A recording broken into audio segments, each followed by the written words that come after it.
महाभारत कथा। पांडु का राज्य अभिषेक। धृतराष्ट्र जन्म से ही अंधे थे, अतः उनकी जगह पर पांडु को राजा बनाया गया। इससे धृतराष्ट्र को सदा अपनी नेत्रहीनता पर क्रोध आता और पांडु से द्वेष भावना होने लगती। पांडु ने संपूर्ण भारतवर्ष को जीतकर कुरु राज्य की सीमाओं का यवनों के देश तक विस्तार कर दिया। एक बार राजा पांडु अपनी दोनों पत्नियों कुंती तथा माद्री के साथ आखेट के लिए वन में गए। वहाँ उन्हें एक मृग का प्रणयरत जोड़ा दृष्टिगत हुआ। पांडु ने तत्काल अपने बाण से उस मृग को घायल कर दिया। मरते हुए मृग रूपधारी निर्दोष ऋषि ने पांडु को शाप दिया, राजन, तुम्हारे समान क्रूर पुरुष इस संसार में कोई भी नहीं होगा।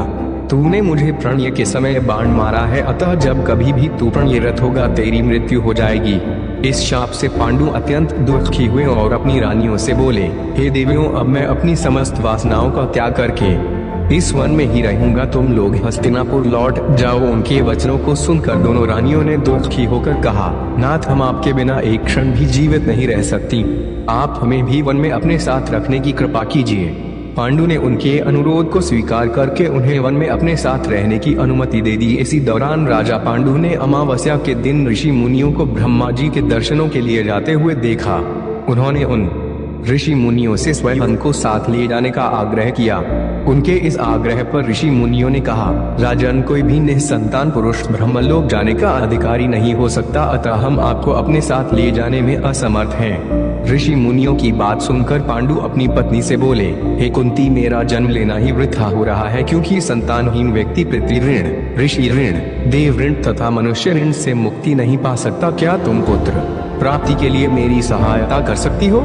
कुंती बोली, हे आर्यपुत्र, दुर्वासा ऋषि ने मुझे ऐसा मंत्र प्रदान किया है जिससे मैं किसी भी देवता का आह्वान करके मनोवांछित वस्तु प्राप्त कर सकती हूँ। आप आज्ञा करें, मैं किस देवता को बुलाऊं? इस पर पांडु ने धर्म को आमंत्रित करने का आदेश दिया। धर्म ने कुंती को पुत्र प्रदान किया जिसका नाम युधिष्ठिर रखा गया।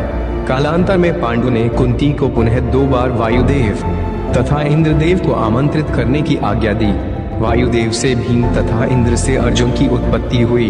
तत्पश्चात पांडु की आज्ञा से कुंती ने माद्री को उस मंत्र की दीक्षा दी। माद्री ने अश्विनी कुमारों को आमंत्रित किया और नकुल तथा सहदेव का जन्म हुआ। एक दिन राजा पांडु माद्री के साथ वन में सरिता के तट पर भ्रमण कर रहे थे। वातावरण अत्यंत रमणीक था और शीतल मंद सुगंधित वायु चल रही थी। सहसा वायु के झोंके से माद्री का वस्त्र उड़ गया।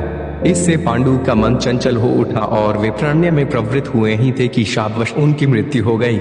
माद्री उनके साथ सती हो गई, किंतु पुत्रों के पालन पोषण के लिए कुंती हस्तिनापुर लौट आई। वहां रहने वाले ऋषि मुनि पांडवों को राजमहल छोड़कर आगे। ऋषि मुनि तथा कुंती के कहने पर सभी ने पांडवों को पांडु का पुत्र मान लिया और उनका स्वागत